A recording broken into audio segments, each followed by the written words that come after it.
तुम्हारे लिए इस उत्सव का कारण है मनसा को कैलाश परिवार का सदस्य बनाना, किंतु कदाचित मनसा इस उत्सव को किसी और दृष्टि से देख रही हो।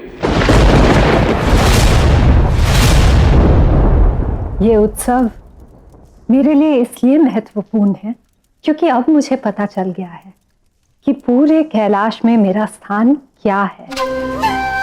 इसलिए मैं चाहती हूँ कि अब ये बात सारे देवताओं और असुरों के सामने स्पष्ट हो जाए। तुम्हारे कहने का तात्पर्य क्या है मनसा?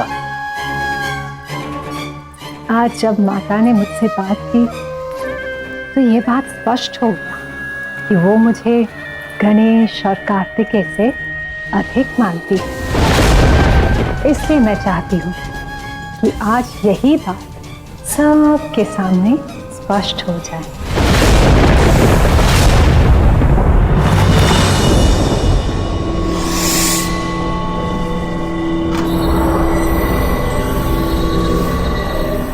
नहीं, जो कुछ भी घटित हुआ उसके पश्चात मैं माता पार्वती के इस मंत्र को स्वीकार नहीं कर सकता। मुझे शीघ्र ही जाकर उनसे क्षमा मांगनी होगी। और आप वहां जाकर उनसे कहेंगे क्या कि आपने उनकी पुत्री की हत्या के लिए अपने 2 दानव भेजे? देवराज इंद्र, ये मत भूलो कि षड्यंत्र में तुम भी सम्मिलित थे। देखा जाए तो ये षड्यंत्र तुम्हारा ही रचा हुआ था। ये आप क्या कह रहे हैं आचार्य? मैंने आपसे मनसा की हत्या के लिए कभी कहा ही नहीं था। मैंने तो केवल मनसा को कैलाश से दूर भेजने का अनुरोध किया था और इस बात के पीछे मेरा उद्देश्य बुरा नहीं था। इस बात को मैं महादेव और माता पार्वती के सम्मुख बड़ी सरलता से सिद्ध कर सकता हूं, किंतु आपने आचार्य, आपने तो अपने 2 दानव कैलाश में मनसा की हत्या के लिए भेजे। और इतना ही नहीं, उन्होंने तो गणेश और कार्तिकेय पर भी प्रहार किया। तो आपको क्या लगता है आचार्य कि अपने 3 बच्चों पर प्रहार करने वाले को माता क्षमा कर देंगी?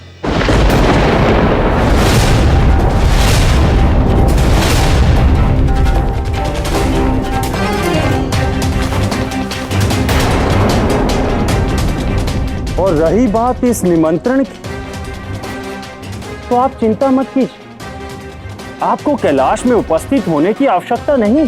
कैलाश पर सारी परिस्थिति मैं स्वयं संभाल लूंगा। बस आप शांत हो जाइए।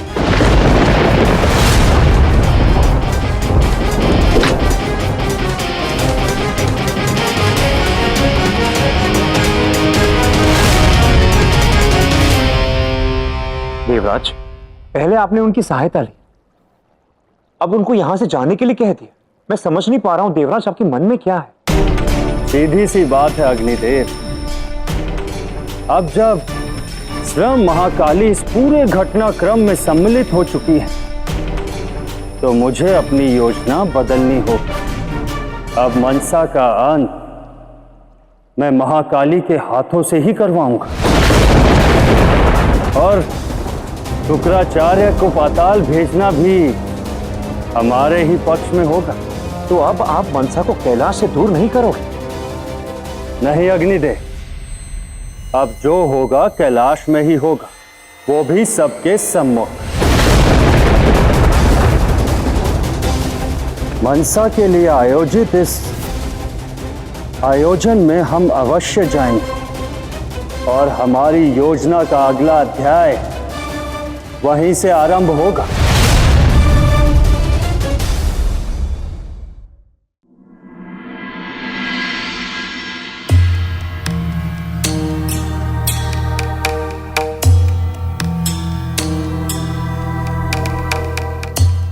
अब क्या देवराज? बस थोड़ी और प्रतीक्षा अग्निदेव, उसके पश्चात देखना क्या होता है।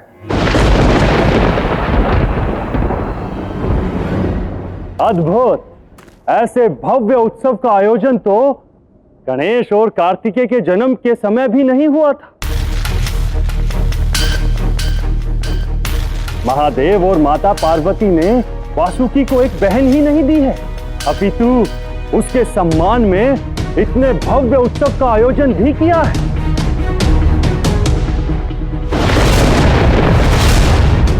तुम और वासुकी समस्त नागलोक में सबसे अधिक भाग्यशाली हो।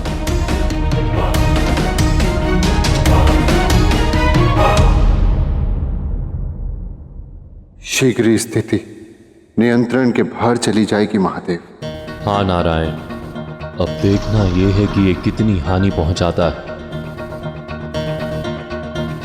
एक सामान्य कन्या होते हुए भी इतना अधिक सम्मान, इतना विशाल हृदय तो केवल महादेव और माता पार्वती का ही हो सकता है।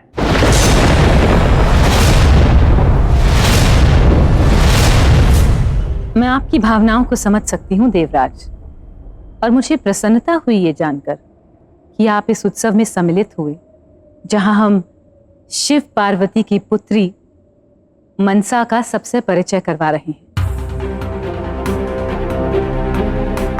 और आप तो जानते ही हैं कि कैलाश पर कभी कोई भेदभाव नहीं होता, और यही कारण है कि आज यहाँ इस उत्सव में असुर और देवगण एक साथ सम्मिलित हैं।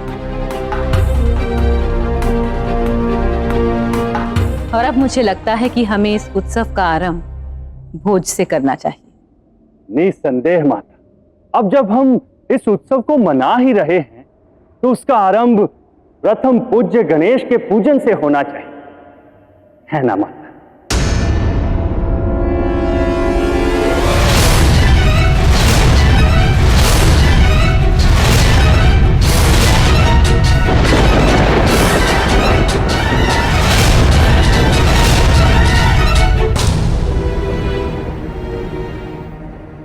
उचित है, हम इस उत्सव का आरंभ गणेश पूजन से करेंगे।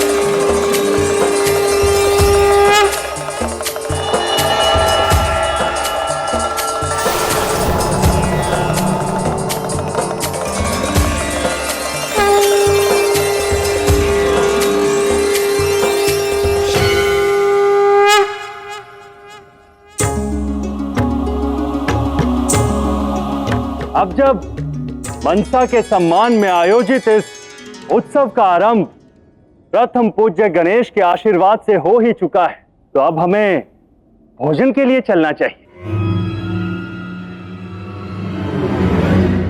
ठहरो, ठहरो।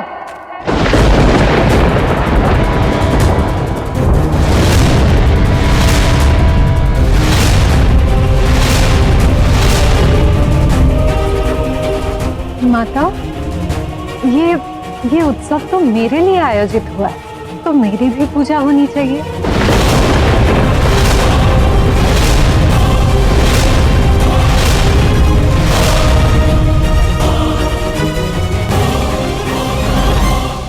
पुत्री, हम गणेश का पूजन करके उसे कोई विशेष स्थान नहीं दे रहे। गणेश तो प्रथम पूज्य है, इसलिए हम हर शुभ कार्य का आरंभ गणेश का पूजन करके करते हैं। नहीं माँ, मेरी भी पूजा होनी ही चाहिए।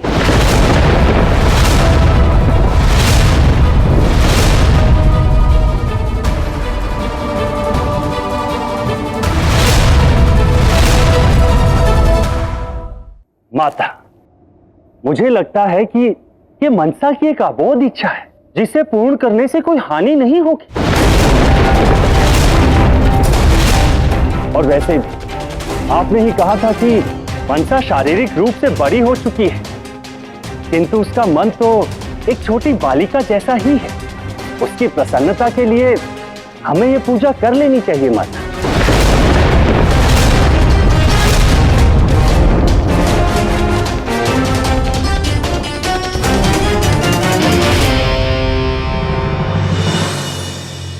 ठीक है, मैं पूजन के लिए दूसरा थाल लेकर आती हूँ।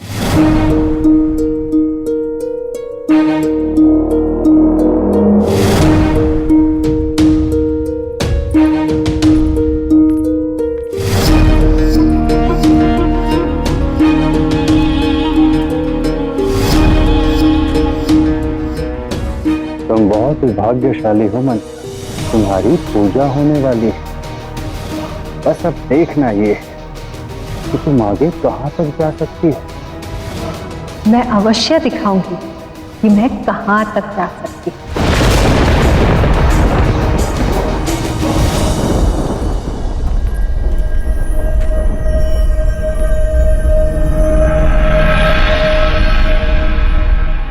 आओ मनसा, पूजन के लिए स्थान ग्रहण करो।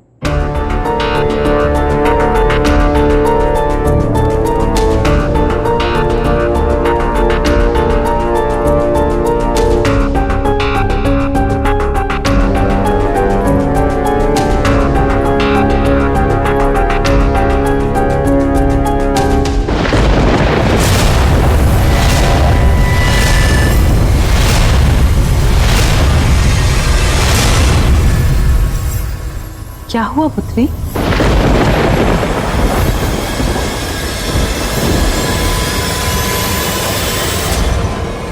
यहाँ नहीं माता, मैंने अपने लिए पूजा का स्थान निर्धारित कर लिया है।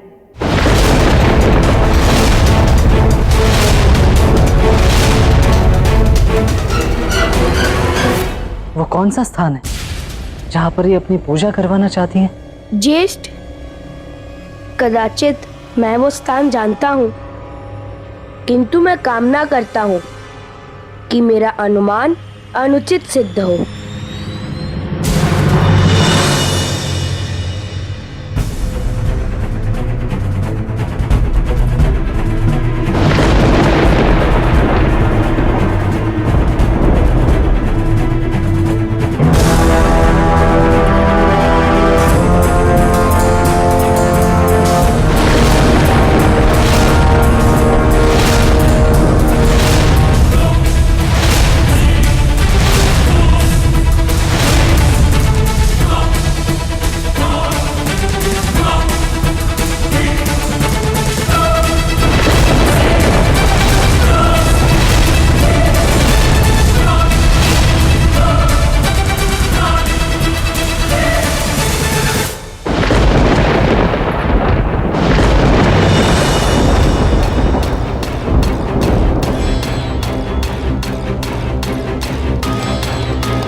नहीं, ये संभव नहीं हो सकता।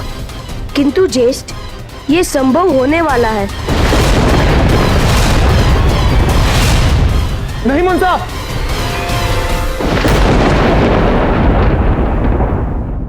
ऐसा मत करो। तुम्हारी पूजा अवश्य होगी, परंतु मेरा पूजन उसी स्थान पर होगा जहां मैं चाहूं, और मुझे रोकने से पूर्व याद करो कि माता पार्वती ने तुमसे क्या कहा था। मनसा आज अपनी माता के साथ बैठना चाहती है और कैलाश पे तो सभी बच्चों को अपना स्थान चुनने का अधिकार है।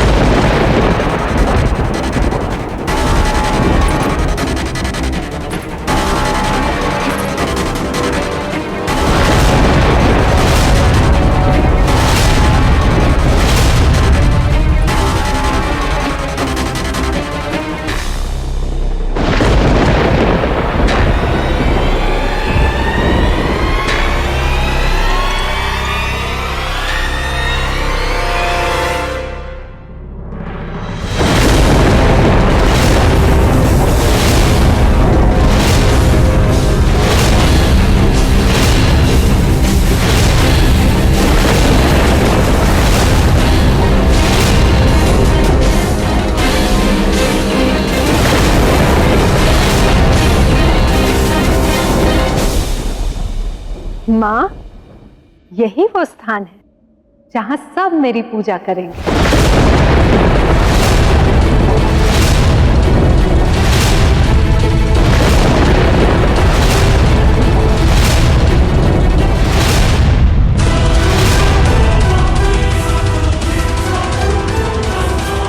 ये तो मेरी कल्पना से भी परे है।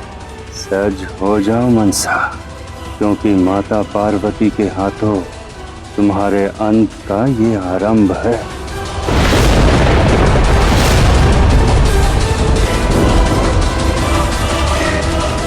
ये क्या अनर्थ हो रहा है यहाँ? अब महादेव के आसन पर मनसा का पूजन होगा। वासुकी, क्या तुम्हें तनिक भी लज्जा नहीं आ रही? तुम्हारी बहन ऐसी मांग कर रही है। क्षमा महादेव, क्षमा माता, मुझे कुछ समझ नहीं आ रहा, मुझे क्या करना है, मुझे क्षमा कर दो। तुम्हें कुछ समझ नहीं आ रहा, किंतु मैं ना समझ बनकर मौन नहीं रह सकता। हम महादेव को इस प्रकार अपमानित नहीं होने देंगे। मनसा, इसी समय महादेव के स्थान से उठ जाओ, अन्यथा। देवराज,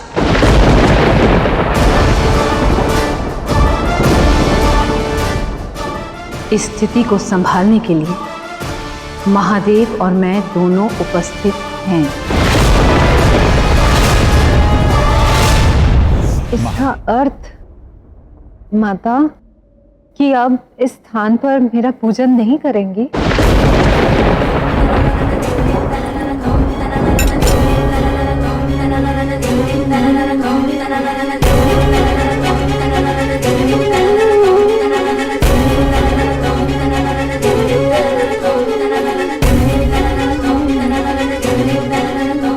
मनसा, हट ठीक नहीं होती, परिस्थिति को समझने का प्रयास करो। क्या समझूं मैं माँ?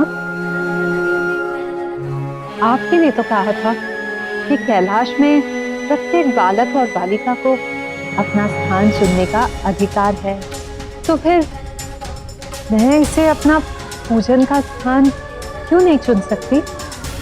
और इससे सबको इतनी आपत्ति क्यों है? क्योंकि ये महादेव का स्थान है पुत्री, और इस स्थान की अपनी गरिमा है। किंतु क्यों? क्यों यहाँ पे महादेव के अतिरिक्त और कोई नहीं बैठ सकता? क्योंकि हम जिस स्थान पर आसन ग्रहण करते हैं वो स्थान केवल हमारा नहीं, अपितु हमारी समस्त शक्तियों और ऊर्जाओं का केंद्र बन जाता है। जिस स्थान पर तुम बैठी हो, जब भक्त इस स्थान की दिशा की ओर देखते हैं तो उन्हें इस स्थान की दिशा में साक्षात महादेव की ऊर्जाओं का केंद्र दिखाई देता है। आप ही ने तो कहा था माँ कि कैलाश मुझे प्राप्त कर धन्य है, और आप ही ने इस भव्य उत्सव का आयोजन करवाया ताकि आप समस्त संसार के सम्मुख सबको ये बता सके कि मैं आपकी पुत्री हूँ, और यदि मैं इतनी ही विशेष और प्रिय हूँ, फिर मैं इस स्थान को अपने पूजन का केंद्र क्यों नहीं चुन सकती?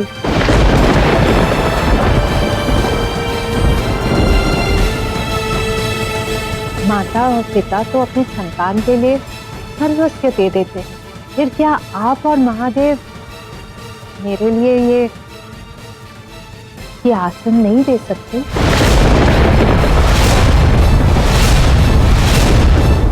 निसंदेह तुम हमारे लिए विशेष हो मनसा, किंतु संसार में व्यक्ति अपने जन्म नहीं अपितु अपने कर्मों के कारण अपना स्थान बनाता है, और इस संसार में तुम्हें भी अपने कर्मों और अपने सामर्थ्य पर ही अपना स्थान बनाना होगा, ताकि जब संसार तुम्हारी ओर देखे तो वो तुम्हारी ऊर्जाओं से लाभ उठा सके और फिर कहे कि ये मनसा का स्थान है। मेरी बात को समझने का प्रयास करो। ये स्थान सदैव महादेव का स्थान कहलाएगा, तुम्हारा नहीं। ठीक है, यदि महादेव मेरे यहाँ बैठने से इतने ही असुरक्षित है तो वो स्वयं मुझसे कहे। मैं त्याग दूंगी।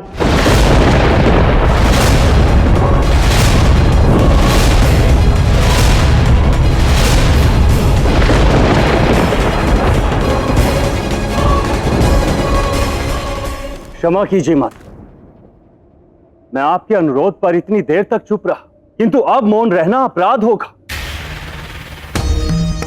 मनसा, तुम्हारा इतना साहस कि तुम महादेव से कहो कि वो तुमसे असुरक्षित है।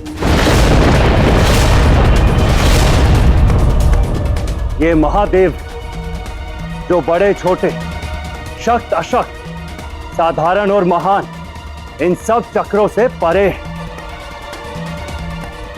और तुम इन्हें चुनौती दे रही हो? इन्हें? यदि महादेव इतने ही महान है तो उनके पक्ष में तर्क देने की आपको कोई आवश्यकता नहीं है देवराज। उन्हें स्वयं बोलने दे।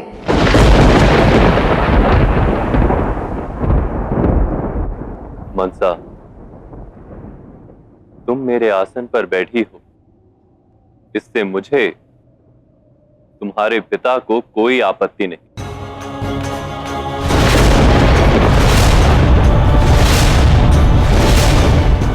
किंतु एक प्रश्न का उत्तर तुम स्वयं को दो।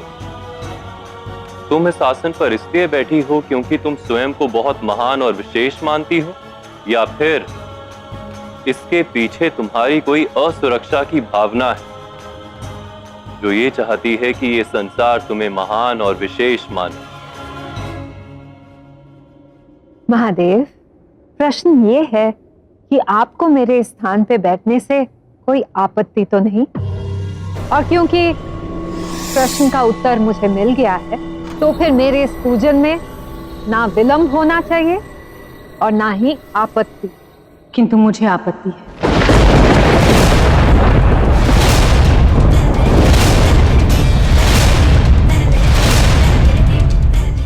माता,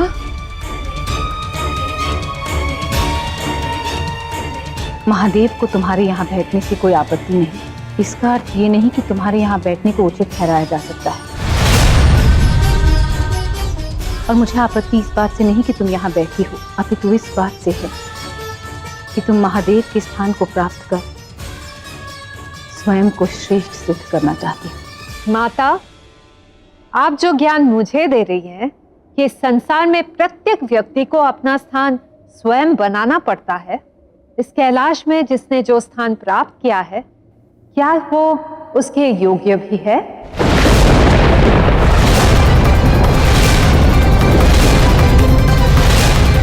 और ये बैल बुद्धि नंदी,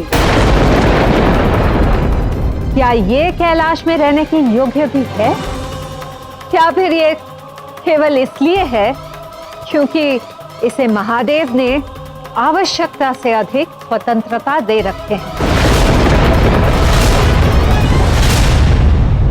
सावधान मनसा, मुझे जो कहना है तुम कह सकती हो, किंतु यदि तुमने महादेव के विरुद्ध एक भी शब्द कहा तो क्या कर लोगे तुम? तुम महादेव और माता पार्वती की पुत्री हो तो उनकी आज्ञा का पालन करो।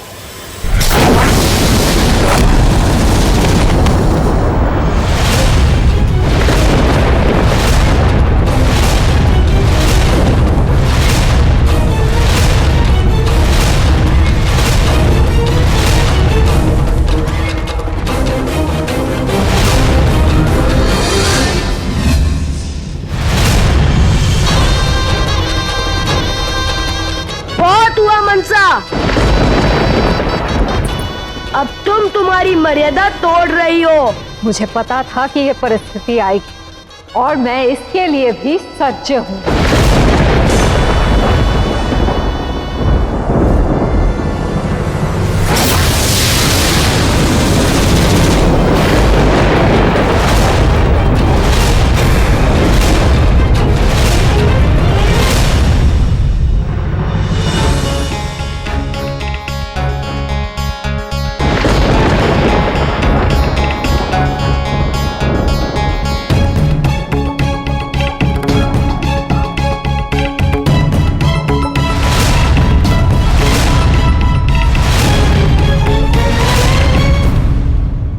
तक तुम्हें प्रेम से समझाने का प्रयास कर रही थी, क्योंकि तुम अब भी मेरी दृष्टि में एक अबोध बालिका हो जिसे सांसारिक ज्ञान नहीं।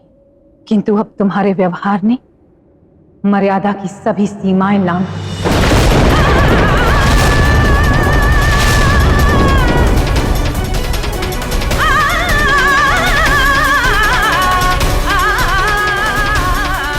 अंततः आपने मुझे मेरा स्थान दिखाई ही दिया। जहां बात आपके पुत्रों की आई, आपने पक्षपात कर ही दिया। आपने सिद्ध कर दिया आप मुझे अपनी पुत्री नहीं बल्कि एक नाग कन्या मानती हैं, जिसकी तुलना आपके पुत्रों से नहीं की जा सकती। तुम अब भी परिस्थिति को समझ नहीं रही हो मनसा। बस माता,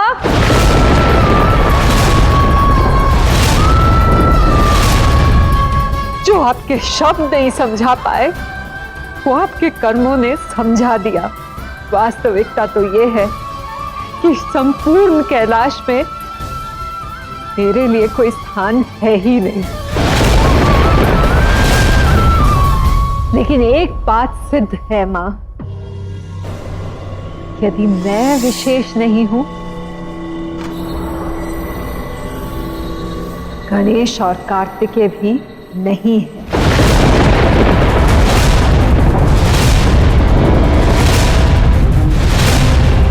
मैं तो फिर भी स्वयं महादेव के हलाहल से उत्पन्न हुई हूं, और गणेश का जन्म वो तो आपके मैल से हुआ है। फिर भी वो शुभता का प्रतीक है, और कार्तिकेय वो तो देव सेनापति है। मैंने अभी तुम्हें समझाया मनसा कि संसार में प्रत्येक व्यक्ति अपना स्थान अपने कर्मों से निश्चित करता है। गणेश और कार्तिकेय को जो स्थान प्राप्त हुआ है वो भी उनके कर्मों के कारण ही है। तो ठीक है माता, अब मैं भी अपने कर्मों से अपना स्थान बनाऊंगी, और इसके लिए मैं कैलाश को सदा के लिए छोड़ दूंगी।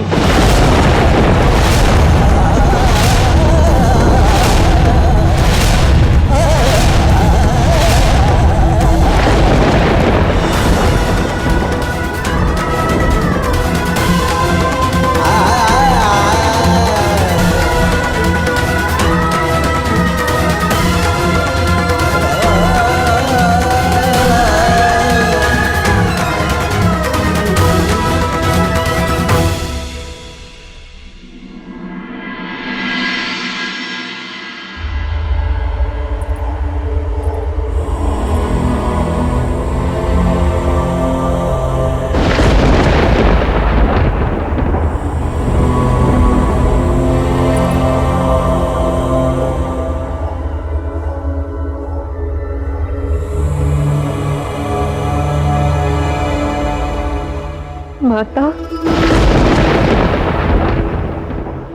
मैं जानती हूं कि आप मुझसे बहुत प्रेम करती हैं, और यदि आप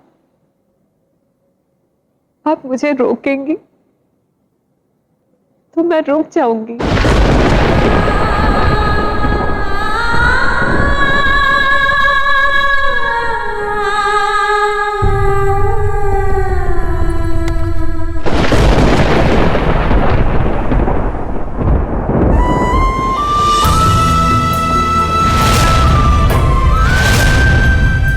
मनसा के प्रति तुम्हारे प्रेम को मैं समझता हूँ गौरी, किंतु यदि आज तुमने मनसा को रोका तो अपने जीवन और कर्म से जो ज्ञान उसे प्राप्त करना है वो कभी नहीं कर पाएगी।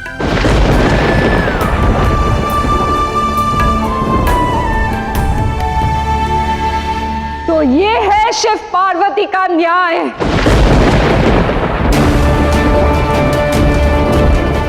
उचित। अब तुम सब देखोगे कि मैं अपना स्थान कैसे बनाऊंगी।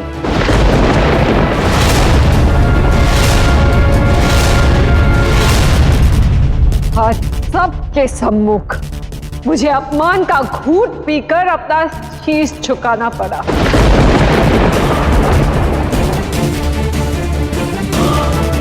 किंतु एक दिन मैं सबको विवश कर दूंगी, सबको। सब मेरे सामने शीश झुकाएंगे।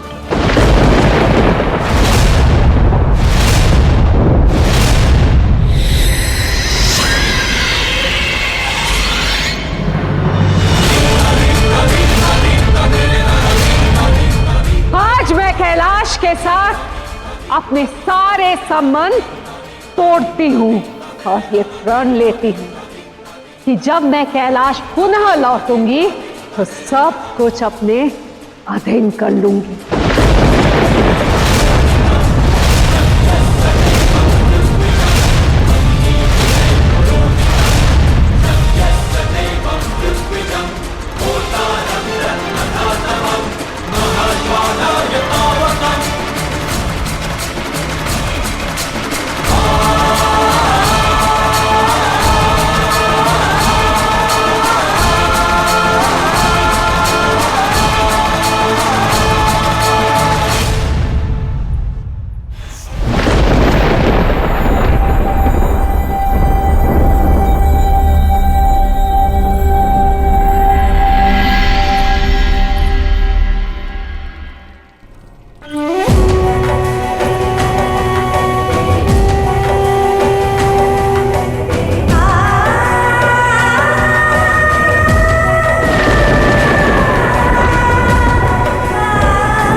क्या माता पिता होने का अर्थ यही है कि हर परिस्थिति में हमें दुखी ही होना होगा?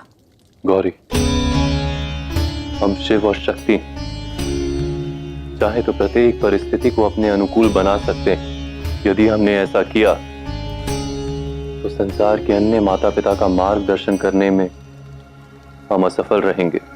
किंतु मैं अब तक यही नहीं समझ पाई महादेव की मेरी भूल क्या है।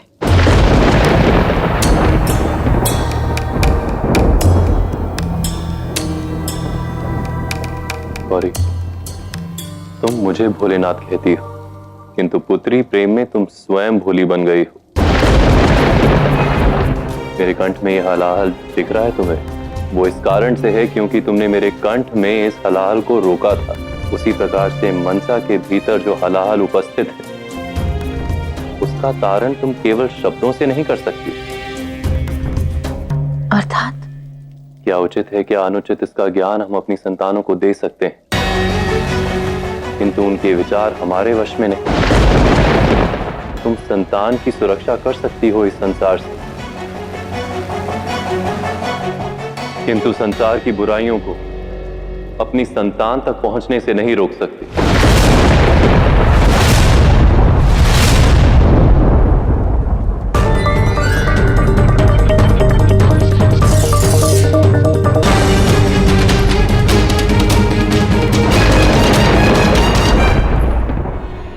और अब समय है मेरी अगली चाल का।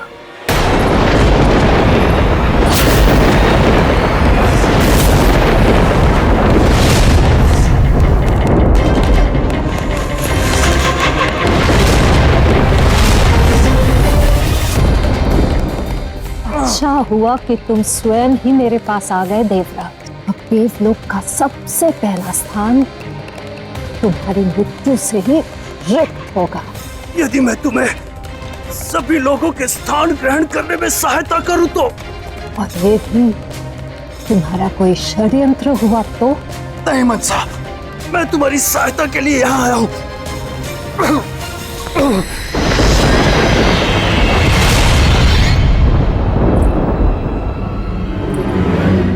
मैं जानता हूं मनसा कि जो कुछ तुम्हारे साथ कैलाश पर हुआ उसके पश्चात तुम्हें मुझ पर विश्वास नहीं होगा, किंतु तुम महादेव और माता पार्वती की मानस पुत्री हो और तुम्हारे प्रति भी मेरा कुछ कर्तव्य बनता है।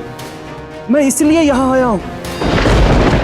इससे पूर्व कि तुम अपनी इस यात्रा का आरंभ करो, मैं तुम्हें कुछ बताना चाहता हूं। माता पार्वती तुम्हारा मन बहलाने के लिए ये नहीं कहते कि तुम विशेष हो, बल्कि सत्य ये है मनसा कि तुम बहुत ही विशेष और शक्तिशाली हो। अन्यथा वो दो असुर उत्पल और विदल तुम्हें मारने के लिए क्यों आते? वो सदैव ही सबसे शक्तिशाली बनने की इच्छा रखते हैं और तुम ये तो अवश्य ही जानना चाहोगी मनसा कि उन्हें भेजा किसने था। असुर गुरु शुक्राचार्य। वो सदैव ही सबसे शक्तिशाली बनने की इच्छा रखते हैं और जब उन्हें लगा कि तुम उनके मार्ग में आ जाओ तो उन्होंने तुम्हारा अंत करना चाहा। मनसा कभी प्रतिशोध के मार्ग पर नहीं चलेगी। भले ही वो अभी क्रोधित है, किंतु वो कभी अपनी शक्तियों का दुरुपयोग नहीं करेगी देव। जब मन में विष भरा हो तो विचार विषैले हो ही जाते हैं गौरी। मनसा ये स्मरण नहीं रखेगी कि वो कहाँ उचित है और कहाँ अनुचित। वो केवल ये स्मरण रखेगी कि उसके साथ क्या अनुचित हुआ है, और ऐसी स्थिति में उसको भटकाना कोई कठिन कार्य नहीं होगा। यदि ऐसा हुआ तो मैं अपनी पुत्री को अपराधी नहीं बनने दूंगी। अब समस्या ये है मनसा कि सभी महत्वपूर्ण स्थान तो देवताओं और असुरों ने पहले ही ग्रहण कर चुके। अब जब तुम्हें भी अपना विशेष स्थान बनाना है तो उसके लिए तुम्हारे पास केवल दो ही विकल्प हैं। पहला ये कि अपनी यात्रा तुम आरंभ से ही आरंभ करो,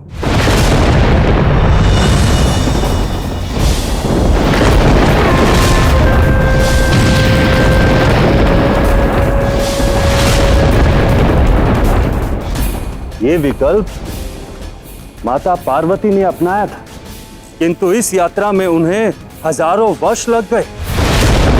किंतु यदि तुम दूसरा विकल्प चुनती हो तो तुम्हें वो अपना मुख्य स्थान बड़ी ही शीघ्र और सरलता से प्राप्त हो जाएगा।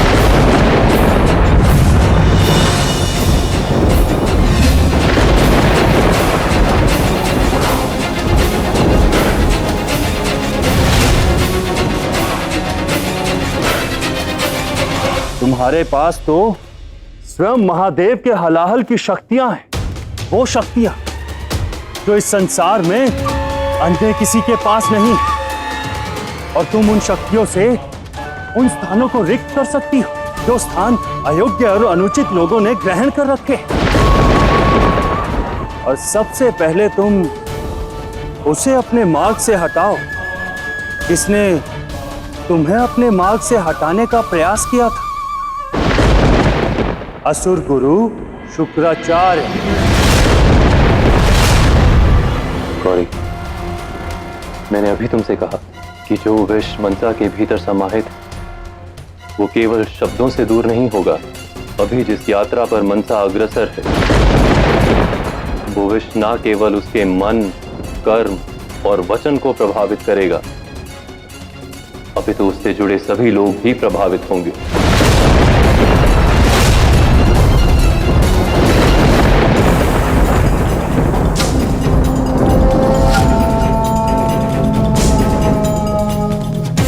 आज तक हम सबको उपेक्षा की दृष्टि से देखा जाता रहा, किंतु अब मैं इस परिस्थिति को बदल दूं। मेरे इस युद्ध में आप सब मेरा साथ दीजिए। हमें इस सोच और इस तिरस्कार के प्रति एक युद्ध लड़ना होगा। मैं आप सभी को वचन देती हूँ कि समस्त लोकों में हम सबसे श्रेष्ठ और शक्तिशाली और कोई नहीं होगा, ना तो देव और ना ही असुर। कोई मुझे नहीं रोक सकेगा। मैं रोकूंगा उसे।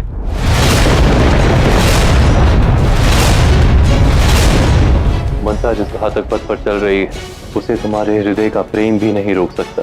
मैंने अनुचित मार्ग पर चलने वाले सभी लोगों का अंत देखा है और मनसा का मैं ऐसा अंत नहीं देख पाऊंगा महादेव। अंत तो अब उनका होगा जो मेरे मार्ग में आएंगे, चाहे वो देवता हो या असुर। यदि संसार के हित के लिए हमें मनसा के विरुद्ध जाना होगा तो हम अवश्य जाएंगे,